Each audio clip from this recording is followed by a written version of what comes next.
Oh, Hilton stay, your beds are soft and cozy.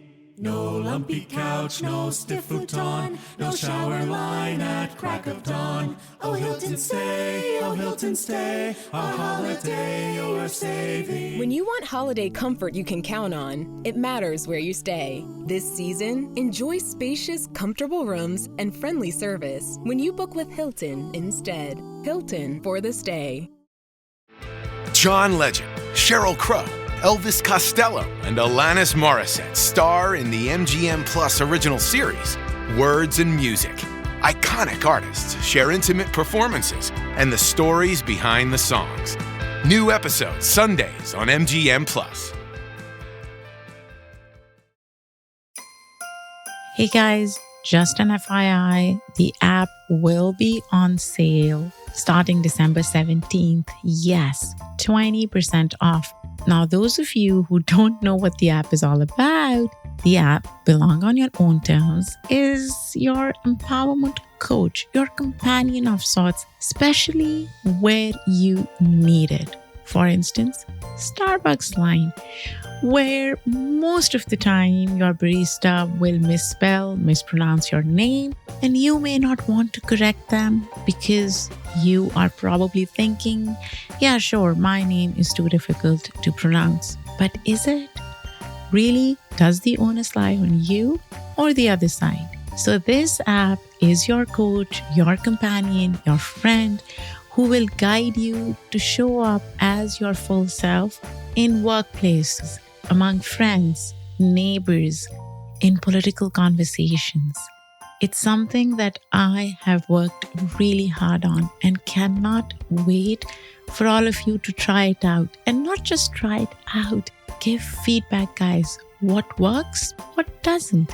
This is our app, and we will work on it together so that we can create an inclusive space for all who are navigating multiplicity of identities. You can check out the app. In the show notes, there is a link. You click on the link, you subscribe, download it, and use it every day or whenever you find it convenient to use. Thank you for being in this space always and for supporting all my work. I know that you will not hesitate to click subscribe on this app because you believe in what we are creating here at Immigrantly. And now to today's episode.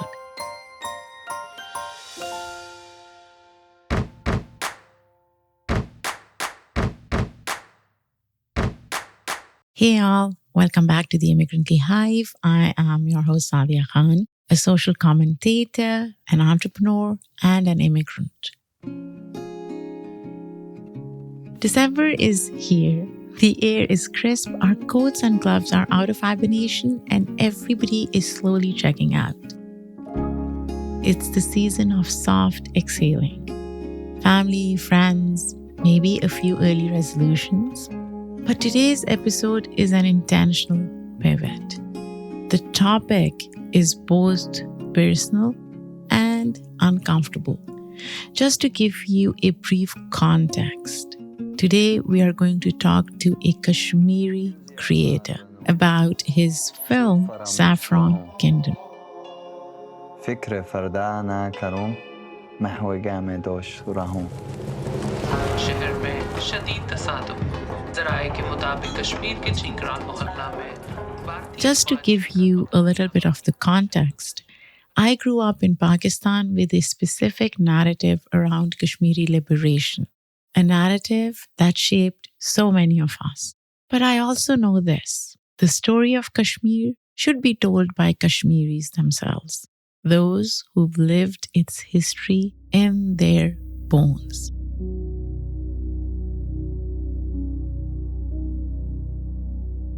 A brief history lesson here.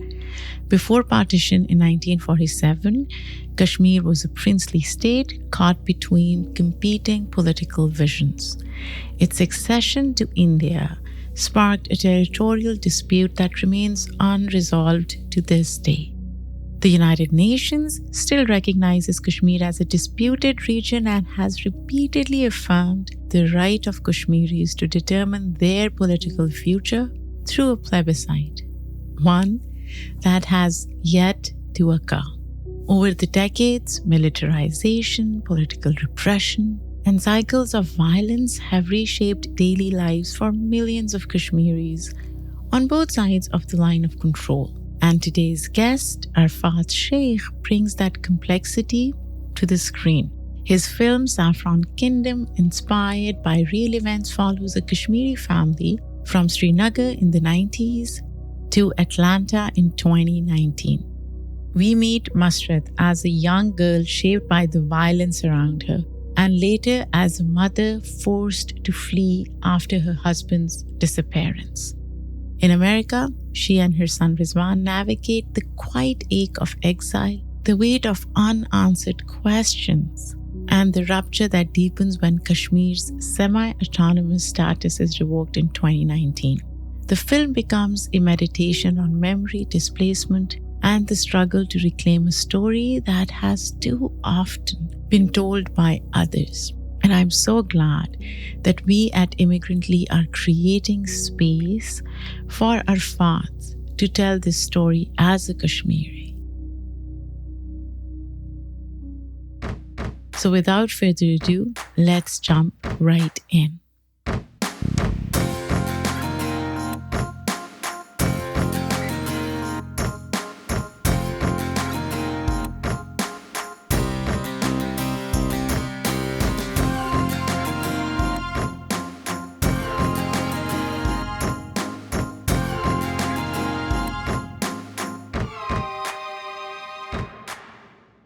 Arfat, finally, we are rolling. It took us a while to sort out all the logistical issues, but how are you doing? Great. How are you, Saadia? I'm good. I've been thinking a lot about this conversation. The topic that we are talking about today seems personal, but I want to decenter it from me to you. I grew up in Pakistan, and I was taught a very specific narrative around Kashmiri liberation.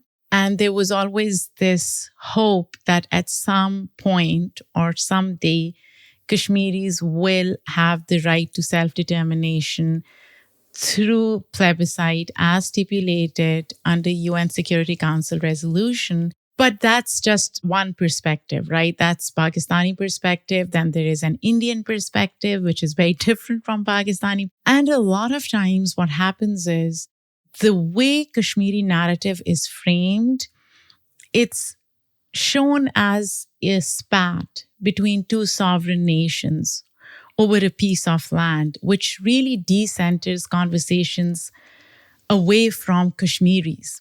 And I do want to create this space today to hear your perspective as a Kashmiri, rather than getting entangled in what I think or what somebody on the other side of the border would think. So let's start with a history lesson of sorts, a short synopsis.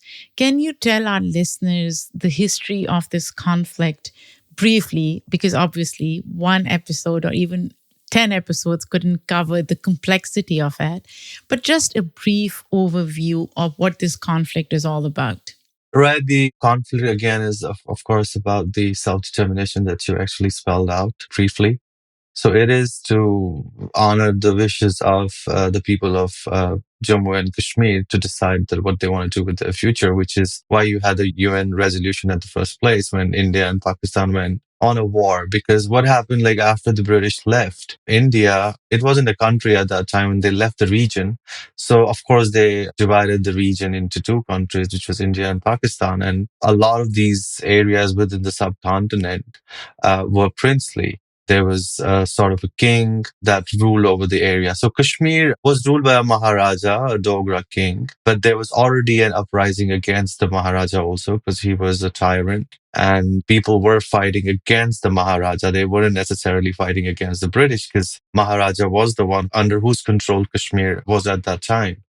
when the British left, all these princely states were told that you could choose where you want to go, but the Maharaja did not do anything because he still wanted to kind of wait and probably wanted an independent, state.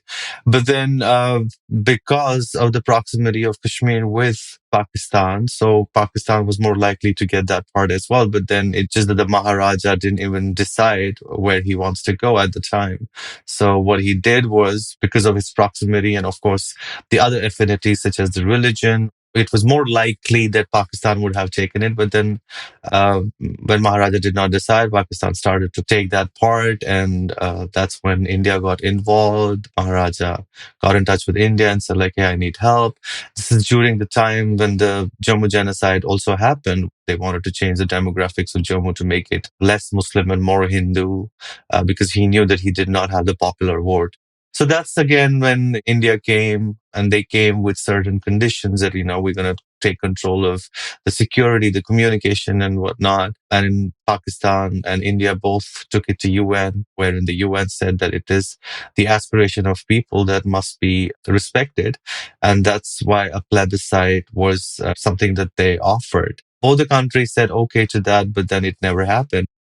Have we been given that choice to see what we wanted to do with our future? No, we have not been. We have always been prevented. And like I said, I come from the Indian occupied Kashmir. And I don't know if you know, there are hundreds and thousands who have been killed. There's thousands who have been maimed. There have been thousands of rapes that have happened through the Indian occupation forces.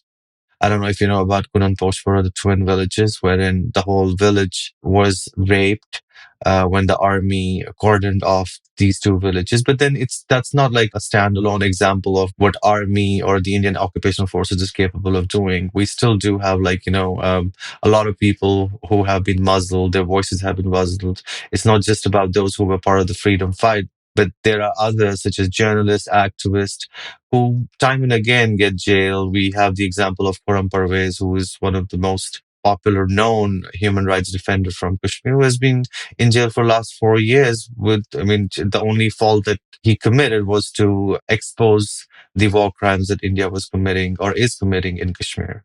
So the situation is dire, and we do not get an opportunity where you get to hear a Kashmiri. Hence the reason we thought that it was important to come up with this movie. Absolutely. And we will come to the movie. I do want to ask you, why do you think it's been such a forgotten conflict when it comes to the international community, when it comes to the US? Why aren't people as familiar or as invested outside this idea of we don't want two nuclear powers to implode, and hence it's important for them to not get into a war with each other? Well, one of the reasons is because the conversations that have happened between two countries has, it was an international issue to them signing in Agra. There was this Agra resolution or summit or whatnot, what you call it.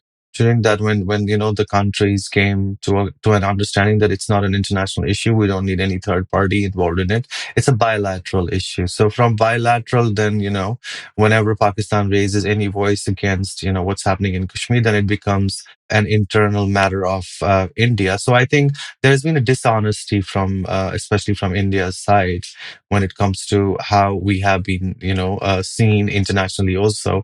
And the other thing is, like, India has a huge control over the narrative, not just what you see in the media, but also what you see through their films. So I think that's one of the reasons, because they don't want the real issue to come out there. Because to be honest, if you look at the Indian occupied Kashmir, that's where you see a lot of this persecution of people happening, and not just the persecution, like I said, the killings and everything, which is being recorded. But India is also, they have this concerted effort of making sure that, there's an erasure of all those human rights violations happening. And they're replacing our history with something that's deemed all right internationally. So I think one reason is because they have a control over the media as well, and also over the narrative and they wouldn't really want any Kashmiri to come out. And, it's not unfounded. A lot of us even in diaspora, if we want to speak about Kashmir, we get a lot of pushback, as in terms of, we get our people back home harassed. They send, their occupational forces to make sure that they could silence us. So I think that is also one of the reasons, because we're not many who speak in public for the fear of persecution and for the fear of what India is capable of doing in Kashmir. So I think that's also preventing a lot of us from speaking up. And India, like I said, has a control over the narrative. I don't necessarily see anything coming from Pakistan either. But at the same time, the kind of control that India has over the narrative, I think Pakistan is nowhere at par with how, the dissemination of any information that they have, especially about Kashmir.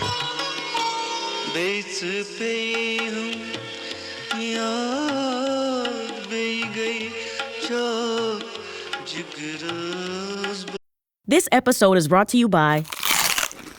Oops! I've got a box of Cheez-It crackers staring at me, and I just wanted that irresistible cheesy crunch. Sorry, that was a total snacksident. What was I supposed to be talking about? So salty, so crunchy, so cheesy. Whoops! Lost my train of thought. I've heard of brain freeze, but brain cheese? I'll just have one more Cheez-It cracker, and then I'll get back to it. This episode is brought to you by LinkedIn. Psst, healthcare pros, word's out, and it's too good to keep quiet. Look, LinkedIn is revolutionizing job hunting, making it possible to search by specialty, shift preference, and salary. Endless scrolling is out. Whether it's a mental health therapist or dental hygienist, finding the perfect role is faster and easier than ever. Head to linkedin.com/healthcare and start your search today.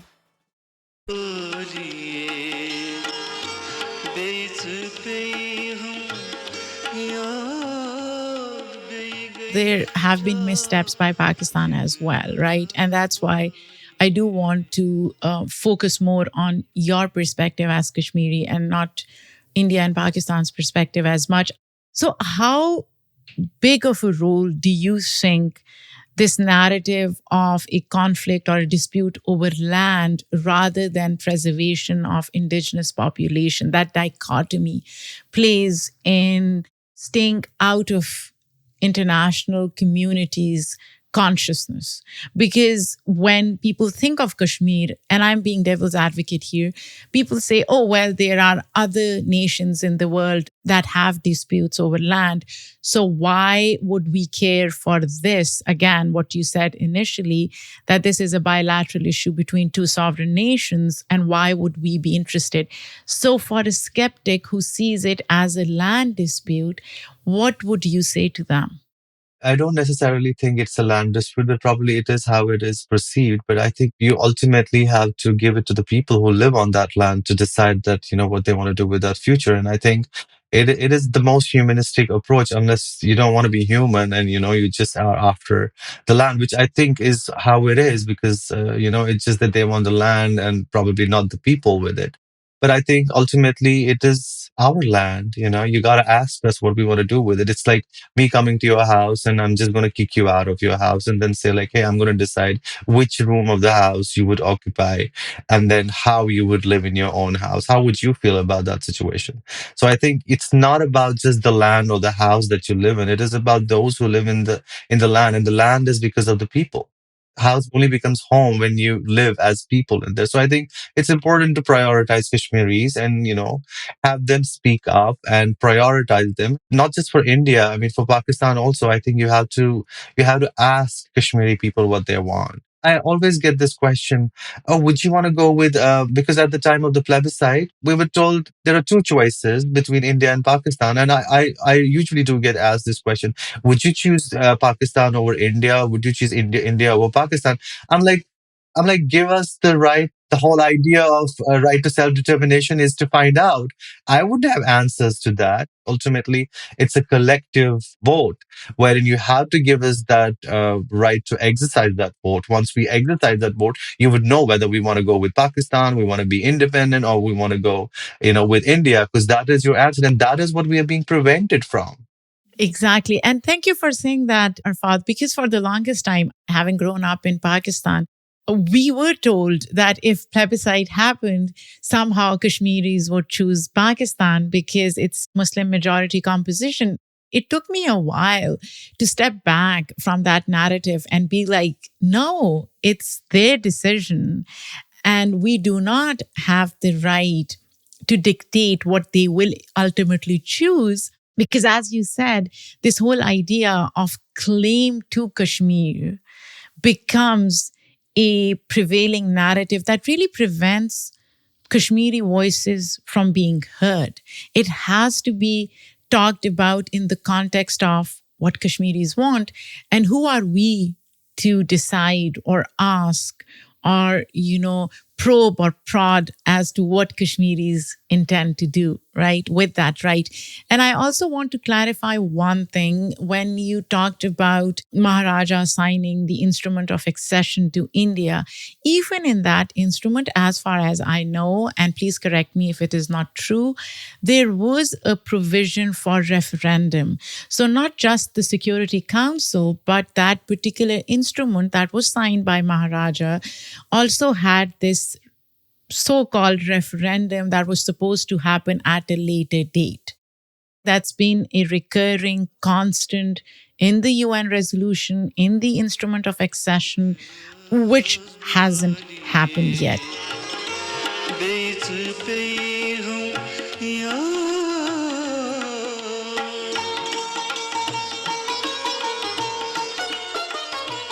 But I do want to talk about you. You grew up in Kashmir. You were born there in the 90s. What was the childhood like for you growing up in Jammu and Kashmir? Well, growing up was difficult, I think, because most of my childhood was in the 90s. I wouldn't call it a normal childhood, but that was something that I was used to. I did not know any other childhood but that childhood, which was amidst bombings, it was amidst curfews. You had areas getting cordoned off. You had crackdowns. You had people being picked up, people getting killed. So everywhere there was this sense of fear. Literally, you were living under the jackboots of the occupational forces in Kashmir. So it was, I think it wasn't a normal childhood. It was a lot of fear. It was a lot of sorrow. It was a lot of sadness. I mean, to put it into perspective or to kind of like summarize the whole experience. At some point, you left for Delhi, right, for your education. What was that transition like? I mean, I didn't leave for education necessarily, but it was after, my father was a musician and he was disappeared. The way media also kind of covered his death, because he was a very popular musician. And the way his death was also covered was something that we felt that we weren't given the agency. And there was also a lot of that media frenzy at that time. And that's when my mother thought that it would be, better for us to kind of stay away from all of that. And that's when we moved to Delhi. And moving to Delhi was like just living a life where nobody knew you and then starting all over again. But I did move to England for my studies afterwards, immediately when I went to Delhi. And that's when I thought like, okay, I mean, I just need to come out of all of this. And I just got a scholarship and went to England. And that was like a new lease of life that I got away from everything that was happening in Kashmir. Arfat, I'm so sorry to hear about your dad's disappearance. If it's okay with you, you said something about you were not given the agency. What is that you think Indian media should have covered about your dad's disappearance that they did not? Well, why did it happen in the first place? Like investigate, ask questions to those who did it. But it was more focused on that how he must have died. Like some people said, oh, okay, he must have fallen off the train. Some he must have gone out to smoke a cigarette, or he must have missed the train and he just, so there was like all sorts of these, assumptions being made. And it wasn't like, they were doing their, due diligence and trying to like ask those questions that they meant to ask as media personals, but it was more about sensationalizing the whole disappearances. Because I really don't know if my father really was what happened to him, because all we were given was a photo. And said that if you could identify if it's your father, and you couldn't really identify because the skull was broken, and you could not tell if it's my father or not. I remember that's the last memory that I still hold to, that photograph that literally shook me and set a new course of trauma that I mean that not just me, my family deals with even today. When we went there to collect his remains, there were no remains. We were told that the body has already been cremated, knowing that he was a Muslim person, clearly circumcised. There was no postmortem done. So we don't really know. He was just disappeared. I always call it he was disappeared. And that's something that has happened in occupied Kashmir, wherein people are picked up and they're just disappeared. You do not know what has happened to them. And hence the reason that, the term, which was coined actually, a term that's usually used as for women who do not know if their men are alive or not, and they're called half widows. And that's why you have like tens and thousands of such women in Kashmir. But with my father, we were just given a picture and then we were told that if he's there. And it's so ironic that, my father's case is known only because he was popular. And then when I got into the field of not for profit and when I was documenting these human rights abuses that India was committing, I got to know, my story is probably not as brutal as I got to know about what has happened in Kashmir with other families. So that's when I thought, okay, none of that stuff you get to hear from the media, because all of that is made sure that it's buried. Arfat, I'm seldom speechless, but I really don't know what to say next. I don't know what's real and what's a product of my nightmares. What about Baba? Indian agencies keep a very tight tab on Kashmiris. They took my passport. We will take an aggressive pivot because we do want to talk about your movie. It's an extension of what you're talking about, right? It's an extension of the trauma or the persistence and the grit that you carry with you. Saffron Kingdom, I saw it yesterday. Thank you for sharing it with me. The story centers on a woman, Masrat, who is carrying intergenerational trauma around the conflict for 3 generations. She moves with her son, Rizwan, after her husband's disappearance to Atlanta. Now, this is around the time of, or at least the story is set around 2019, when Article 370 was revoked in Kashmir and there was a full and total communication blackout. But there is so much more to story than the politics of it, right? Something that you've talked about in other interviews, the human story, the human side, those emotional moments. And I wonder if children of trauma, in addition to trauma, they carry these unfinished responsibilities of retelling those stories for audiences. And I see this happening through Saffron Kingdom. So tell me, how did this project come about? And what were some of the moments that you feel like are difficult for you to carry in your own life, and you just placed them in Masrat's story in a way? Well, that's an interesting question. One of the reasons that why I wanted to come out with this movie was because, like I said, I kind of did mention it briefly that there was a lot of erasure of us happening as people, and there isn't anything that you get to hear from Kashmiris. If you see the role of films in India as well, we are maligned as people, as community, and it's just to kind of justify the killings or whatever is happening in occupied Kashmir, that hey, they deserve it, they need to be punished. And that hence the reason, Bollywood is also used as a tool to vilify us further. But you do not get to hear the Kashmiri side of the story, because we're not even given the opportunity. For me to even have to shoot this film in Atlanta and get the diasporic angle into it was because I could have not done that in Kashmir. I don't know if you know that people who have written social media posts in 2010 or even today, they get punished harshly.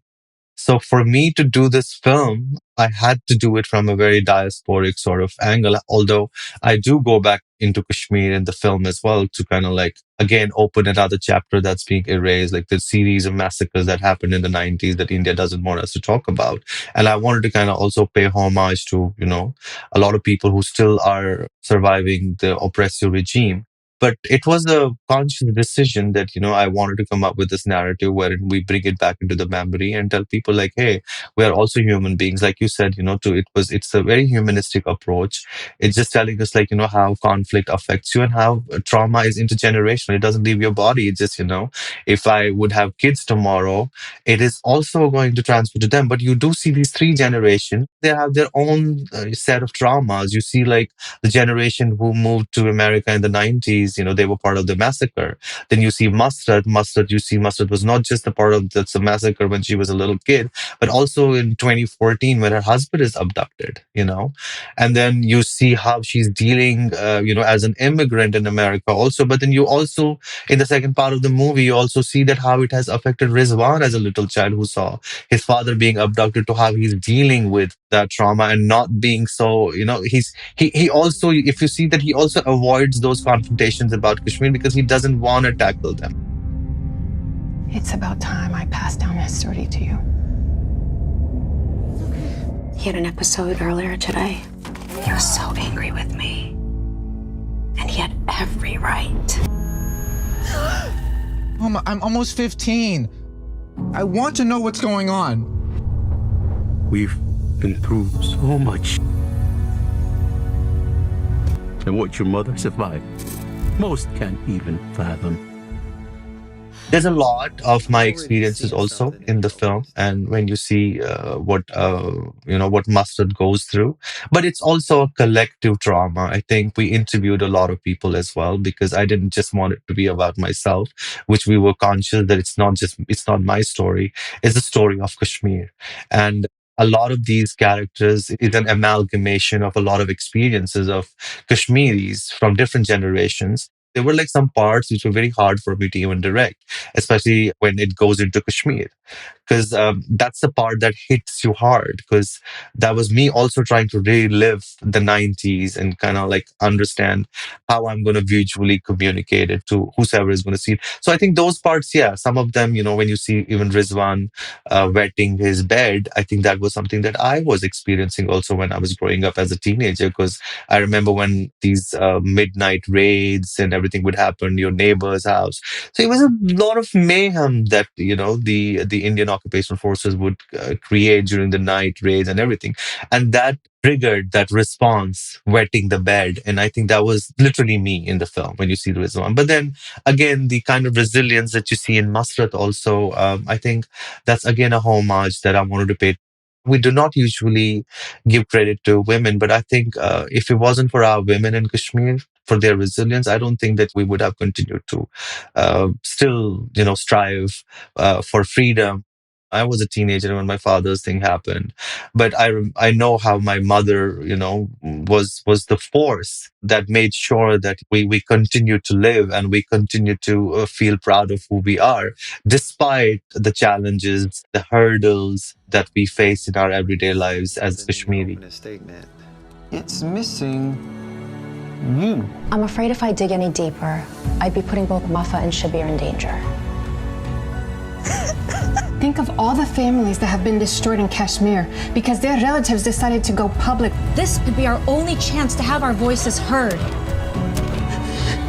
And I can't get any of you to talk about something that happened over 25 years ago. What is resonating with a lot of people also who are non-Kashmiris to see this film as well, because the experience of intergenerational trauma, displacement, immigration, being a single mom, these are common emotions. It doesn't matter where you place them. It doesn't have to be Kashmir. It could be anywhere else. And hence why, Mustard, the main character, Diana Aras, she's of Aramean descent. They have also gone through genocide as a community. Then you had Laura Lopez. She's from Venezuela. So when even when I was explaining scenes to her, she plays younger Pofai. She could connect with it because it would take her back to her home country and the kind of challenges and things that they are experiencing also there. Also as immigrants in another country. the whole process became a little bit organic also, because then people could connect with these emotions. And that's why I said these emotions are very innate. It doesn't matter if you're a Kashmiri or a Pakistani or you're from any other part of the world. Certain emotions are what binds us as human beings. And that's what I wanted to make sure that I focus more on, to make it more humanistic than anything else. I'm grateful with how it's been received globally. It is opening that conversation. The fact that I don't even have Kashmiri actors in the movie is also opening and sparking this conversation. Why do I not have Kashmiri actors? Is because art is persecuted. And if I would have had any artist who was from Kashmir, they wouldn't have been able to go back home. It's not a fallacy. It's not unfounded. You can just do a little Google search and you would know what happens to people who expose war crimes. And I can't reiterate this enough, that the story, the narrative has to center on Kashmiri people, not on Pakistan, not on India, not even on China. A lot of people don't know China also has a stake in all of this. And that story also gets lost. But I do want to understand stories like these that carry trauma and that are a product of conflict and in some ways tragedy. How do we parse that out to show the humanness of people? Because a lot of times when you're telling stories about Kashmiris and Kashmir, we have to talk about the conflict and the trauma and the oppression, right? We can't just separate that from the humanity of it all. But at the same time, sometimes I feel that it's unfortunate. A lot of us outsiders, and I consider myself as an outsider in this, we start seeing those communities in the context of just that. This is their trauma. This is the conflict that they've suffered through. How do you square that? What are some of the human stories, obviously one that you've covered in Saffron Kingdom, but in general, that you think people need to really lean into when they think of Kashmir? Is it the language, the music, the scenery? I'll be very honest to you, like any Kashmiri that you would speak to, they have been directly or indirectly affected by trauma. Of course. When there is intergenerational trauma, and which is like decades and decades old, I think it forms its own aesthetic. So I think Kashmir as a whole, as a culture, as music, or as anything that you talk about, the trauma is so deeply ingrained in everything. So even if you do not directly talk about trauma, you do not directly talk about the political instability, but it's going to come in the context. There isn't any story wherein even if you do not directly address it, it's always going to be there. That's true. It's going to be the elephant in the room. That's why, like, sometimes people ask me, they say, like, as Kashmiris, do you always have to be political with your storytelling? I'm like, if you're a Kashmiri, you are political. Even in your writings, we have a lot of resistance writing also happening, especially, not just inside Kashmir, but diasporic too. And not to speak for Kashmiris, but at least the way I see it, you guys didn't choose to be political. You were thrust into that. The circumstances that were created, right? The conflict, the trauma, the oppression that was inflicted on Kashmiris. How can you not be political? I said it in my other conversations with other people. I'm like, hey, even if you are set a love story in Kashmir, like a love story, the two lovers are not able to meet because of curfews. The two lovers are not able to meet because there is a army cordoned off. So this is going to be part of your storytelling anyway, because I'm not going to make even if I make Romeo and Juliet in Kashmir, it's also going to be adapted within the context of Kashmir. So the Romeo and Juliet, in the real sense, there was the politics of two families from two different, classes. But here it's going to be two families not being able to meet because there's so much in between that's happening. And how could you ignore the in between? It's not Kashmiri then. You know what I mean? That's why I keep telling people, like, hey, you cannot tell me that it can't be political. Even if I tend not to make it political, in our conversations, in our art, you will see the politics coming in. Like you rightly pointed out that, maybe, we were put into this situation, but you also have to understand that when, you have every other household in Kashmir where something has happened, the people have been killed. Do you not think that it's going to affect your psychology, your sociology and all of that? So the politics is ingrained. The moment you try to divorce yourself from the politics of Kashmir as a Kashmiri, I think you're being dishonest.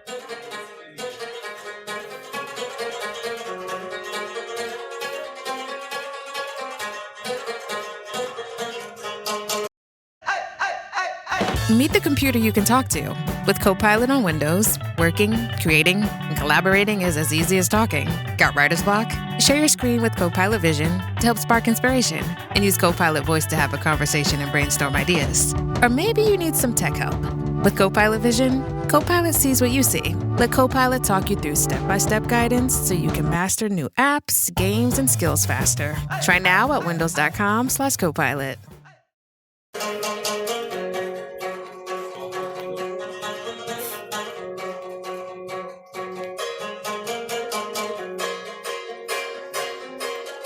For Kashmiris in diaspora in general, the way I see it, when you're removed from the everyday living, the trauma, the politics of it, for some, that pain that comes with seeing all of it may sharpen. For others, it may soften, right? Because you are in some ways detached, at least through distance. Which one is true for you? I know this is cliche and this might sound cheesy as well.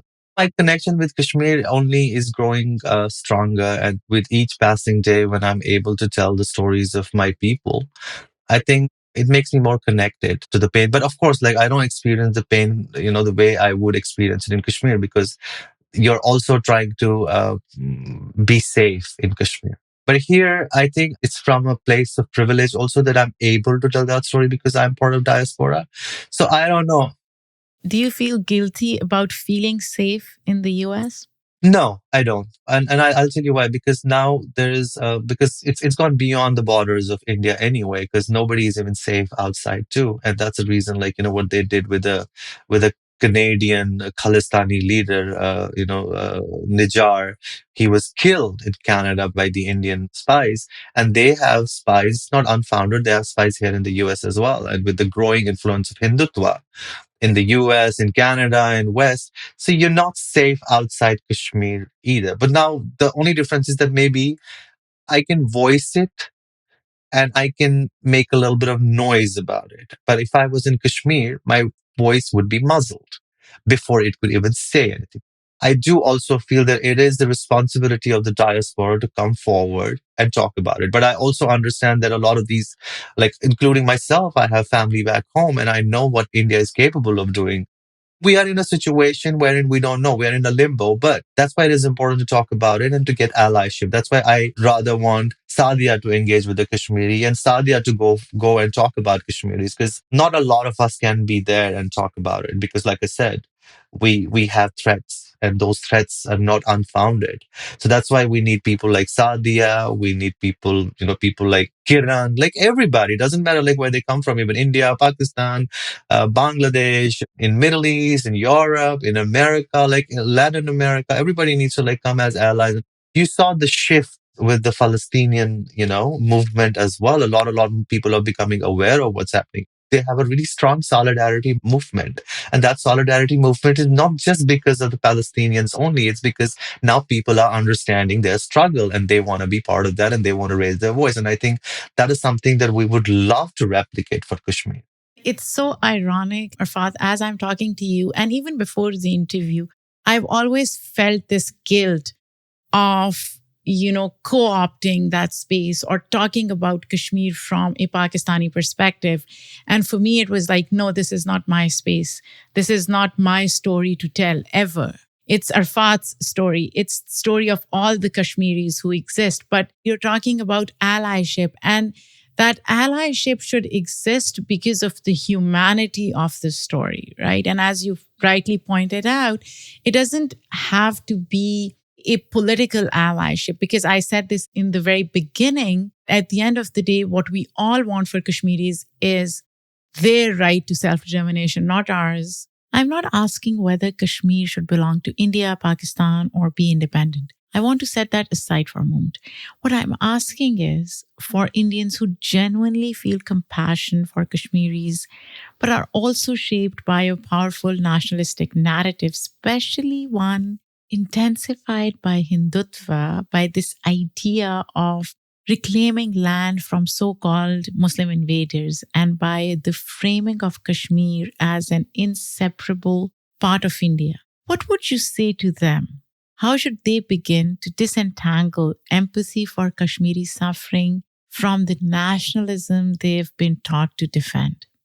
I think it's also important to engage with both Indians and Pakistanis too, because I wouldn't say like, okay, they're not. They are a stakeholder to the whole thing. And I think we do need more and more people to become aware, but it's also important to engage with Kashmiris, because sometimes what happens, it becomes just a conflict between India and Pakistan, and then Kashmiris are forgotten in the whole process. I think you have to bring Kashmiri to the forefront. It's paramount for both Pakistanis and Indians to give us the space. We have not been given that. There's always evasion of that happening. You can see, like, this is like, okay, now what's happening in Kashmir right now, occupied Kashmir? There's a lot of demographic changes also happening. What did Article 370 or 35A, what did they do? Nobody could actually buy land in Kashmir because it was protected, because it's a disputed territory. But now they're giving these domicile certificates to a lot of these Indians. So it's settler colonial, agenda on steroids. They also alter the Muslimness of the region, so that tomorrow, if there is a vote also happening, it's Indians voting for India. There's that dishonesty that lies. And I think people need to understand that also, that what was 370 and 35A. Absolutely. But I will say this, you used a word that is so interesting to me, and that really captures the essence of both Pakistanis and Indians viewing Kashmir. You said something like, Pakistanis or Indians may fear that we may go with the other side. And that fear, at least in my mind, and again, I can't speak for 220 million Pakistanis, but as a single Pakistani, I can say this, that fear is not ours to own. I think what fear does is it sometimes brings out the worst in us, right? So if Pakistanis and Indians and whoever is listening, if you are of an Indian origin or Pakistani, for us, it's important again to dismantle that fear, because that fear is not ours to own. And it should not matter what Kashmiris decide as long as they are able to make that decision. And that really speaks to the essence of this idea of claim that both countries have so strongly held on to. The irony is, whether it's land, people, identity, it first and foremost belongs to Kashmiris. And that's something that's forgotten.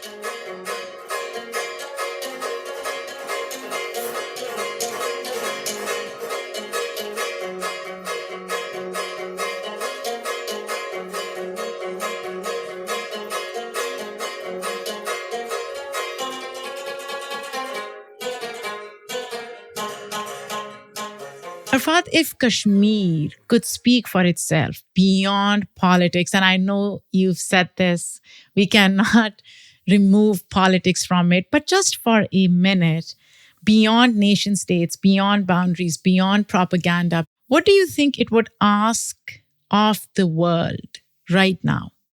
See us as human beings. See us as normal human beings. We have same emotions that everybody else has. We might feel jealous. We might also feel loud.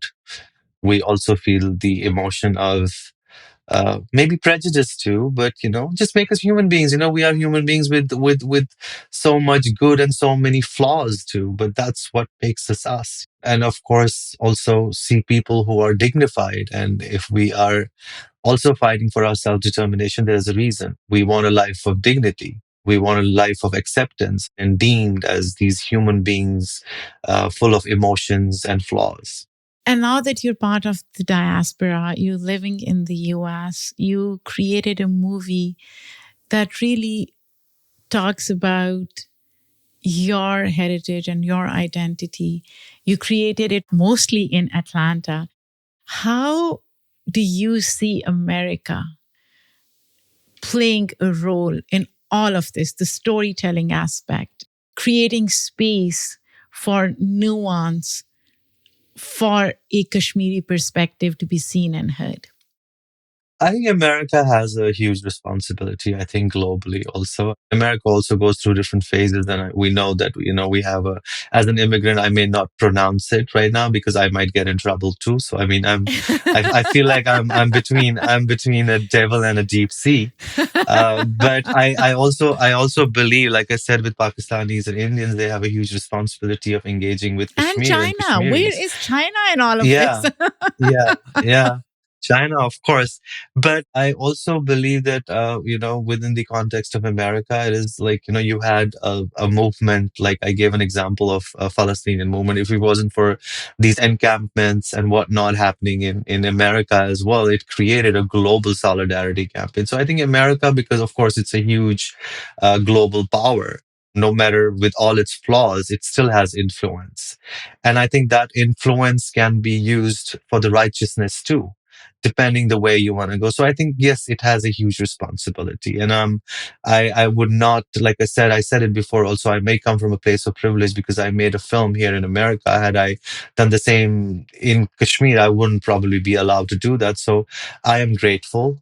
And I think the reason this film is also reaching out to a lot of global audiences is because I made it here and because I was allowed to make it here. Arfat, where can people find the film? Where can they find more information about you, your other work? Is there any other project that's in the works that you will hopefully bring to the fore soon? Yes. I mean, one is like, I'm part of the studio called Daffodil Studios, which is a startup. You can follow Saffron Kingdom Film on Instagram, and that's where you get most of the information about the film. I mean, we still are doing theatrical release, and it's been acquired also, but we of course going to make an official announcement very soon. But right now, I mean, of course, it's playing limited theatrical releases happening across the globe. I am also working on another documentary, which is about, like I did touch upon these half widows in Kashmir. So there's a village called Diaspora, which has the highest concentration of, half widows in the region. It's a documentary film, but we're also making sure that we actually work on other stuff as well. I'm still going through a lot of scripts right now, but Whispers of the Valley is my next project, which is in its post-production right now. Thank you, Arfat. This was wonderful. Thank you for sharing such a personal story and a political story at the same time. It was a pleasure to have you here. And I can't wait for people to see the film and to see more of your work in the future. Thank you, Saadia. Thank you so much for giving me the opportunity. I'm honored for the space that you're creating, and keep doing it because, we need it.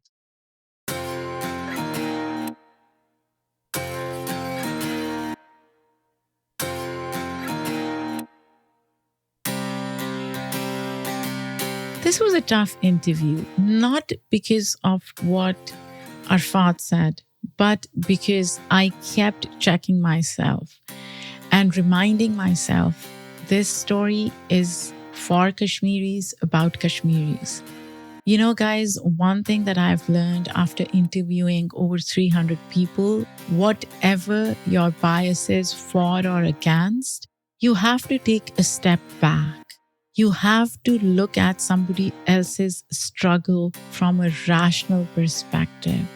You don't let your own prejudices dictate how you create a narrative or tell a story. And I hope I was able to do that.